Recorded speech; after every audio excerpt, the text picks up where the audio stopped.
जो ये तस्वीरें हैं ये मुझे लगता है मुंबई के लोग याद रखेंगे।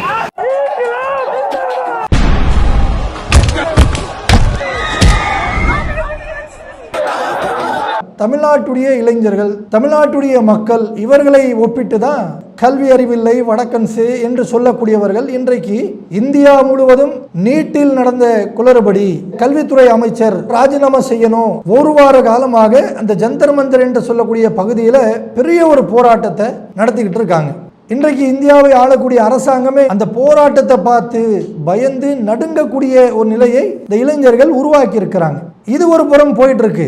நம்ம தமிழ்நாட்டுடைய இளைஞர்களை பார்த்தோம் சொன்னா ஒரு சினிமா படம் வெற்றி பெற வேண்டும் என்பதற்காக முட்டி போட்டு நடக்கிறாங்களாம். எதுக்கு? மண் சோறு தரையில அந்த சாப்பாடு போட்டு அப்படியே சாப்பிடுறது.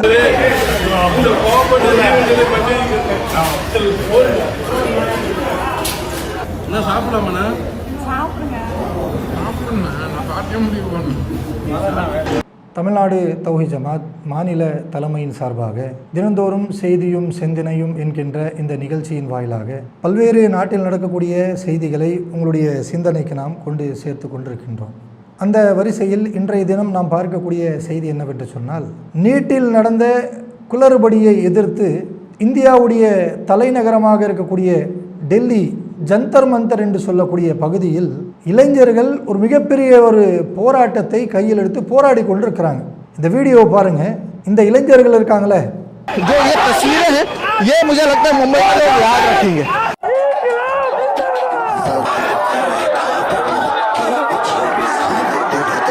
இந்த இளைஞர்களை தான் தமிழ்நாட்டில் இருக்கக்கூடிய நாம் நம்மோடு ஏராளமானவர்கள் இவர்கள்லாம் வடக்கன்ஸு, இவங்களுக்கெல்லாம் கல்வி அறிவு கிடையாது, எந்த ஒரு நாகரிகமும் கிடையாது, இவர்களுக்கெல்லாம் போராட்டம் எதுவுமே தெரியாது. டெல்லியில் இன்றைக்கு போராடக்கூடிய ஏராளமான அந்த இளைஞர்களை பார்த்து தமிழ்நாட்டை சேர்ந்த நாமும் தமிழ்நாட்டை சேர்ந்த எல்லோரும் இப்படி தான் பேசிகிட்டு இருந்தோம்.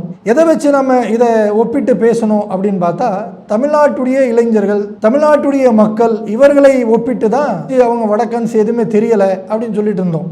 கல்வி அறிவில்லை வடக்கன்சு என்று சொல்லக்கூடியவர்கள் இன்றைக்கு இந்தியா முழுவதும் நீட்டில் நடந்த குளறுபடி கல்வித்துறை அமைச்சர் ராஜினாமா செய்யணும், அவரை டிஸ்மிஸ் பண்ணணும் அப்படின்னு சொல்லி ஒரு வார காலமாக அந்த ஜந்தர் மந்தர் என்று சொல்லக்கூடிய பகுதியில் பெரிய ஒரு போராட்டத்தை நடத்திக்கிட்டு இருக்காங்க.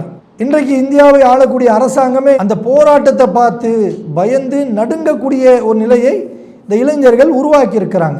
இது ஒரு புறம் போயிட்டு இருக்கு. நம்ம தமிழ்நாட்டுடைய இளைஞர்களை பார்த்தோம் சொன்னால் இன்றைக்கு ஜந்தர் மந்தரில் நடக்கக்கூடிய போராட்டத்தை பற்றியோ அல்லது அது போன்ற ஒரு போராட்டங்களையோ இவர்கள் கையில் எடுத்தார்களா என்று கேட்டால், ஒரு சில கட்சியை சார்ந்தவர்கள், அங்கே இருக்கக்கூடிய ஒரு சில இளைஞர்கள், அங்கே இருக்கக்கூடிய சில நபர்களை தவிர இன்றைக்கு தமிழ்நாட்டில் இருக்கக்கூடிய இளைஞர்களிலே ஒரு சாரார் என்ன செயல்கள் செய்து கொண்டிருக்காங்க, எதை பற்றி யோசிச்சுட்டு இருக்காங்கன்னு பார்த்தா, நாட்டுக்காக போராடக்கூடிய அந்த இளைஞர்களுடைய செயலையெல்லாம் விட்டுவிட்டு அதையெல்லாம் கவனிக்காமல் இன்றைக்கு தமிழ்நாட்டில் ஒரு கூட்டம் என்ன செய்கிறாங்கன்னு சொன்னால், அதில் இருக்கக்கூடிய இளைஞர்கள் என்ன செய்கிறாங்க, ஒரு சினிமா படம் வெற்றி பெற வேண்டும் என்பதற்காக முட்டி போட்டு நடக்கிறாங்களாம். எதுக்கு? சினிமா படம், அந்த படம் வெற்றி பெறணும், அதுக்காக முட்டி போட்டு நடக்கிறாங்க. அந்த இடத்துல முட்டி போட்டு நடந்து மண் சோறு தரையில அந்த சாப்பாடு போட்டு அப்படியே சாப்பிடுறது.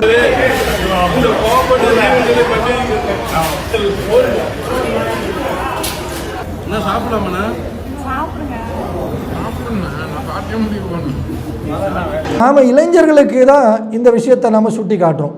கல்வி அறிவில் தமிழகம் 2ஆம் இடம் என்று நாம நெஞ்ச நிமிர்த்தி சொல்லிக்கிட்டு இருந்தோம். தமிழ்நாட்டில் இருக்கக்கூடிய இளைஞர்கள், தமிழ்நாட்டுடைய மக்கள் எல்லாம் நம்ம நல்ல ஒரு கல்வி அறிந்தவர்கள், கல்வியாளர்கள், சிந்தனைக்குரிய மக்கள் என்று சொல்லிட்டு இருந்தோம். அப்படிப்பட்ட மக்கள் இன்றைக்கு இருக்கிறாங்க. ஆனால் இன்னும் சமீப காலத்தில் என்ன ஆச்சுன்னு தெரியல, ஒரு பெருங்கூட்டம் இளைஞர்கள், இளைஞிகள் என்று சொல்லக்கூடிய கூட்டத்தில் ஒரு பெரும்பான்மையான கூட்ட மக்கள் என்ன செய்கிறாங்கன்னு சொன்னால், இப்படி சினிமா நடிகர்கள் பின்னாடி இப்படி எல்லாம் செயல்கள் செய்யக்கூடியதை பார்க்குறோம். ஒரு சினிமா வெற்றி பெறணுன்றதுக்காக முட்டி போட்டு நடந்து மண்சோறு சாப்பிட்றேன்றான். இதுதான் நீங்கள் கற்றுக்கொண்ட கல்வியா?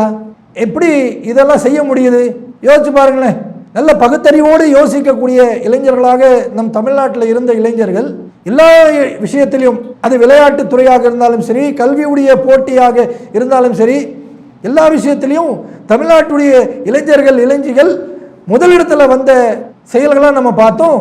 ஆனால் இன்னைக்கு பார்த்தோம் சொன்னால் அந்த அறிவெல்லாம் மங்கி போயிடுச்சா என்று யோசிக்கக்கூடிய அளவிற்கு ஒரு சினிமா படத்துக்காக இப்படியெல்லாம் செய்யக்கூடிய காட்சிகளை பார்க்குறோம்.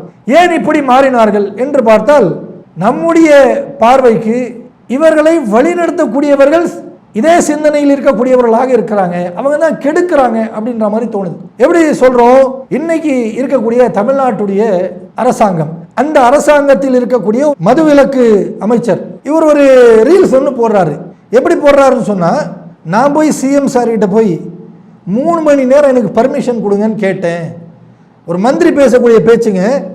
இவர் மக்களுக்கு சொல்றாராம், நான் போய் சிஎம் சார் கிட்ட சொன்னேன் 3 மணி நேரம் எனக்கு அவகாசம் கொடுங்க, பர்மிஷன் கொடுங்க.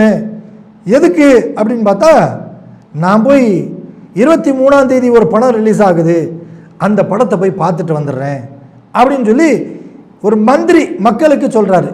ஒரு மினிஸ்டர்னு சொன்னா மக்களுக்கு எடுத்துக்காட்டா இருக்கணும், ரோல் மாடலா இருக்கணும். ஆனா அந்த படம் பார்க்கக்கூடிய அந்த 3 மணி நேரம் மட்டும் அதை கழட்டி எங்களோட அந்த பழைய தலைவரோட ரசிகரா அந்த 3 மணி நேரம் மட்டும் செயல்படணும்னு அண்ணன் அனுமதி கேட்டுப்பட்டேன். ஆனா அந்த நேரம் இதுக்கப்புறம் எங்க வாழ்க்கையில எப்போ இனி என் தலைவர் படத்தை இந்த முதல் நாள் 2-3 நாளா வெயிட் பண்ணி அந்த நாள் காலையில் 4 மணிக்கு எந்திரிச்சு பார்க்க போறோம்னு தெரியல. ஸோ கடைசி படம்னா கொஞ்சம் இதன் வாயிலாகவும் கேட்டுக்கிறான். இவர் என்ன ரோல் மாடலா இருக்காரு, சினிமாவுக்கு இவர் போய் டைம் கேட்கிறாராம், அவகாசம் 3 மணி நேரம் எனக்கு கொடுங்க அப்படின்னு சொல்லி கேட்கக்கூடிய மினிஸ்டர் தான் இன்றைக்கு, மந்திரிகள் தான் இன்றைக்கு தமிழ்நாட்டை ஆளக்கூடியதை பார்க்கிறோம். இன்னொரு புறத்தில் பார்த்தா மக்களால் தேர்வு செய்யப்பட்ட ராயபுரம் தொகுதியுடைய சட்டமன்ற உறுப்பினர் இவர் என்ன பண்றாரு, இவரும் ரீல்ஸ் போடுறாரு. என்ன ரீல்ஸ் போடுறாரு, 23ஆம் தேதி அந்த படம் ரிலீஸ் ஆகக்கூடிய அந்த நாள், இன்னைக்கு ஒரு நாள் நான் என்ன பண்ண போறேன், நான் எம்எல்ஏ சட்டமன்ற உறுப்பினர் என்பதை நான் மறந்து விடுவேன், மறந்துட்டு இந்த கொண்டாட்டத்தை நான் சிறப்பாக கொண்டாட போறேன் அப்படின்றார். ஒரு சட்டமன்ற உறுப்பினர் இளைஞர்களை எப்படி வழி நடத்தணும், அவர்களுக்கு நீங்க கல்வியின் பக்கம் அழைச்சிட்டு போகணும், நல்ல உபதேசங்களை சொல்லணும், நல்வழிப்படுத்தணும், இப்படிப்பட்ட பொறுப்புகளை சுமந்து கொண்டிருக்கக்கூடிய ஒரு சட்டமன்ற உறுப்பினர், ஒரு அமைச்சர், இவங்களுடைய பேச்சுக்கள் எப்படி இருக்குன்னு சொன்னா, ஒருத்தர் இன்றைக்கு நான் சட்டமன்ற உறுப்பினர் மறந்துடுவேன், மறந்து இந்த கொண்டாட்டத்தை கொண்டாடுவேன்றாரு. ஒருத்தர் என்ன பண்றாரு, நான் 3 மணி நேரம் அவகாசம் கேட்டு சினிமா போய் பார்த்து என்ஜாய் பண்ண போறேன் அப்படின்றாரு. இன்றைக்கு தமிழகத்தை ஆளக்கூடிய அந்த கட்சியுடைய பொதுச் செயலாளர் அவர் என்ன சொல்றாரு, மக்களுக்கெல்லாம் அறிவிப்பு செய்கிறார். என்ன அறிவிப்பு, இந்த படம் ரிலீஸ் ஆகுதுல, இந்த படத்தை நீங்க ஒரு தமிழ்நாடு முழுவதும் திருவிழா மாதிரி கொண்டாடுங்க, திருவிழா மாதிரி கொண்டாடணுமா. அப்படியே நீங்க இன்னும் ஒரு படி போகணும்னு சொன்னா அரசு விடுமுறை கூட விட்டுருவார் போல இருக்கு. இவர் பேசுகிற பேச்சு எப்படி இருக்குன்னு சொன்னால், அந்த படம் ரிலீஸ் ஆகுது, அதனால் நீங்கள் அரசு விடுமுறைன்னு சொன்னாலும் நாம் யோசிக்க தேவையில்லை, அந்த அளவுக்கு தான் போயிட்டுருக்கு, எக்ஸ்ட்ரீமாக போயிட்டுருக்கு.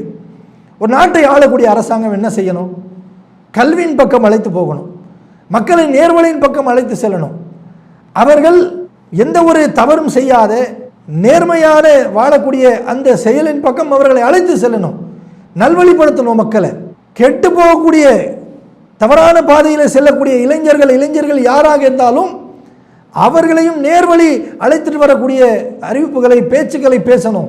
ஆனால் இங்கே பார்த்தோம் சொன்னால், ஒருத்தர் லீவ் கேட்டேன் சினிமா பார்க்கறதுக்குன்றாரு, ஒருத்தர் நான் சட்டமன்ற உறுப்பினர்னு மறந்துடுவேன்றாரு, இன்னொருத்தர் கட்சியுடைய முக்கிய பொறுப்பில் இருக்கக்கூடிய அவர் இந்த படத்தை திருவிழா மாதிரி கொண்டாடுங்க தமிழ்நாடு முழுவதும் அப்படின்னு இன்னும் அந்த இளைஞர்களை தவறான பாதையில் அழைத்து செல்லக்கூடியதை பார்க்கிறோம். எந்த விதமான போராட்டமோ எந்த விதமான அந்த சிந்தனையும் இல்லாமல் போய்விட்டது. நமக்காக டெல்லியில் அந்த ஜந்தர் மந்தர் என்ற பகுதியில் வார கணக்கில் அந்த இளைஞர்கள் அடிபட்டு மிதிப்பட்டு கண்ணீர் புகையெல்லாம் அதையெல்லாம் தாங்கிக்கிட்டு மண்டையை உடைச்சிக்கிட்டு அவ்வளவு போராடுறாங்களே, அதை கவனிக்கலாம். அவங்களுக்கான நம்ம ஆறுதல் நம்ம சொல்லலாம், அவங்களுக்கு ஏதாச்சும் நம்ம ஒத்துழைப்பு தரலாம். ஏதாச்சும் ஒன்று இருக்கா? தமிழ்நாட்டுடைய இளைஞர்கள் ஏன் இப்படி ஆயிட்டீங்க? இது மாதிரியான கட்சிகள், ஒவ்வொரு கட்சிகள் ஒவ்வொரு காலத்தில் வரங்க. கடந்த காலங்களில் ஏராளமான கட்சிகள் வந்தது. சினிமா நடிகர்கள் அரசியல்வாதிகளாக மாறினார்கள். சினிமா நடிகர்கள் இந்த நாட்டுடைய முதலமைச்சர்களாக கடந்த காலங்களில் வந்தார்கள். அவர்கள் வந்தார்கள், அவருடைய பணிகளை செய்தார்கள், அவர்கள் சென்று விட்டார்கள். அதுக்குன்னு சொல்லி நம்ம வாழ்க்கையை நம்ம வீணாக்கிறதா? தமிழ்நாடுன்னு சொன்னாலே, இந்தியாவில் உள்ள எந்த ஒரு மாநிலத்துக்கு போனாலும் தமிழ்நாட்டுன்னு சொன்னாலே ஒரு தனி மதிப்பு உண்டு. அங்கே இருக்கக்கூடிய மக்கள், இளைஞர்கள் அங்கே இருக்கக்கூடிய மக்கள்லாம் நல்ல ஒரு அறிவாளியாக இருப்பாங்க. அவங்க நல்ல ஒரு சிந்தனை உள்ளவர்களாக இருப்பாங்க அப்படின்னு சொல்லி தமிழ்நாட்டை தாண்டி போகக்கூடிய மாநிலங்கள்லாம் நம்மை பார்த்து பேசக்கூடிய கடந்த காலங்களுடைய அந்த வரலாறெல்லாம் இன்றைக்கு பார்த்தோம் சொன்ன சினிமா படம் அது வெற்றி பெறணுன்றதுக்காக முட்டி போட்டு நான் வேண்டுதல் நடந்து போகிறேன், மண்சோறு சாப்பிட போகிறேன் இப்படின்னு சொல்லக்கூடிய காட்சிகளை பார்க்குறோம். எதை நோக்கி இந்த தமிழ்நாட்டை நீங்கள் தள்ள பார்க்குறீங்க? இன்னும் ஏராளமான இளைஞர்கள் இதையெல்லாம் பார்த்து உங்களை மாதிரியே அவங்களும் சீரழிஞ்சு போகணும்னு சொல்லி ஆசைப்படுறீங்களா? அதுக்காக தான் இந்த அமைச்சர்கள், சட்டமன்ற உறுப்பினர்கள், ஒரு கட்சியுடைய பொதுச் செயலாளர் இப்படியெல்லாம் அறிக்கையாக விட்டுட்டு இருப்பீங்களா நீங்கள்? அப்போ இந்த மாதிரியான செயல்கள், இப்படி வழிநடத்தக்கூடிய செயல்கள் அமைச்சர்களாக இருந்தாலும் சரி, சட்டமன்ற உறுப்பினர்களாக இருந்தாலும் சரி, கட்சியுடைய முக்கியமான பொறுப்பில் இருக்கக்கூடியவர்களாக இருந்தாலும் சரி, நீங்கள் எல்லாம் இளைஞர்களை, இந்த நாட்டுடைய மக்களை இப்படி வழிநடத்துவீர்கள் என்று சொன்னால் குறித்து வைத்துக் கொள்ளுங்கள். இன்னும் சில காலம்தான் மக்கள் உங்களை பார்த்துக்கிட்டு இருக்காங்க. இதையெல்லாம் விரும்பாத மக்கள் தமிழ்நாட்டில் ஏராளம். அவங்களாம் உன்னிப்பாக கவனிச்சுட்டு இருக்காங்க. அடுத்த ஒரு தேர்தல்னு வரும், உங்களை எப்படி அவர்கள் ஆர்வத்தோடு தமிழ்நாட்டில் அந்த மக்கள் நீங்கள் செய்யக்கூடிய இந்த செயல்களெல்லாம் கவனித்து தூக்கி வீசி அடிச்சிருவாங்க. தமிழ்நாட்டில் நீங்கள் வந்துட்டீங்க, இந்த வெற்றியை, இந்த நிலையை நீங்கள் நிலைநாட்ட வேண்டும் என்று சொன்னால், தொடர்ச்சியாக நீங்கள் ஆள வேண்டும் என்று சொன்னால் நல்ல முறையில் நீங்கள் ஆட்சி நடத்தணும், இளைஞர்களை நல்ல முறையில் கொண்டு போகணும். அதை விட்டு நீங்கள் இப்படி வாங்க, இப்படி கொண்டாடுங்க, இப்படியெல்லாம் செய்யுங்க அப்படின்னு சொல்லி சினிமாவின் பக்கமும் தவறான பாதையில் மக்களும் நீங்கள் அழைத்து செல்வீர்கள் என்று சொன்னால் நிச்சயமாக இது உங்களுக்கு ஆரோக்கியமானதல்ல. அதே நேரத்தில் தமிழ்நாட்டில் உள்ள இளைஞர்களுக்கு நாம் பார்த்து சொல்கிறோம், அது ஆண் பெண் யாராக இருந்தாலும் நீங்கள் எப்படி இந்த நாட்டில் கல்வி அறிந்தவர்களாக, அறிவு சிந்தனை உள்ளவர்களாக தமிழகத்தில் நீங்கள் வாழ்ந்தீர்களோ அதே போன்று நீங்கள் மேலும் மேலும் வளர வேண்டும். பல துறைகளில் தமிழ்நாட்டை சேர்ந்தவர்கள் முதலிடத்தில் வர வேண்டும். அதை விட்டு இது போன்ற செயல்கள் நாம் செய்வோம் என்று சொன்னால் பக்கத்தில் இருக்கக்கூடிய மாநிலங்களாம் நம்மளை பார்க்குறாங்க, என்னப்பா இது தமிழ்நாட்டு மக்களை, தமிழ்நாட்டுடைய இளைஞர்களை நாம் எதுவும் பெருசாக நினைச்சோம், இவ்வளவு கீழ்மட்டத்தனமான வேலைகள் செய்கிறாங்களே அப்படின்னு சொல்லி நம்மை பார்த்து சிரிக்கக்கூடிய ஒரு நிலைமை இன்றைக்கு ஏற்பட்டிருக்கு. இதையெல்லாம் துடைக்க வேண்டும். இளைஞர்கள் நீங்கள் அரசியல் கற்றுக்கொள்ள வேண்டும். அதற்காக வேண்டி இவ்வளவு நீங்கள் கீழ்த்தரமான செயல்கள் செய்வது ஒருபோதும் தமிழகம் ஏற்றுக்கொள்ளாது என்பதை சொல்லிக்கொண்டு வரக்கூடிய காலங்களில் இளைஞர்கள் அறிவுள்ள செயல்கள் செய்யக்கூடியவர்களாக தமிழ்நாட்டுடைய இளைஞர்கள் இருக்க வேண்டும் என்று கோரிக்கை வைத்தவனாக இந்த செய்தியும் சிந்தனையும் முடித்துக் கொள்கிறேன். அஸ்ஸலாமு அலைக்கும் வரஹ்மத்துல்லாஹி வபரகாத்துஹு. அல்லாஹு அக்பர், அல்லாஹு அக்பர்.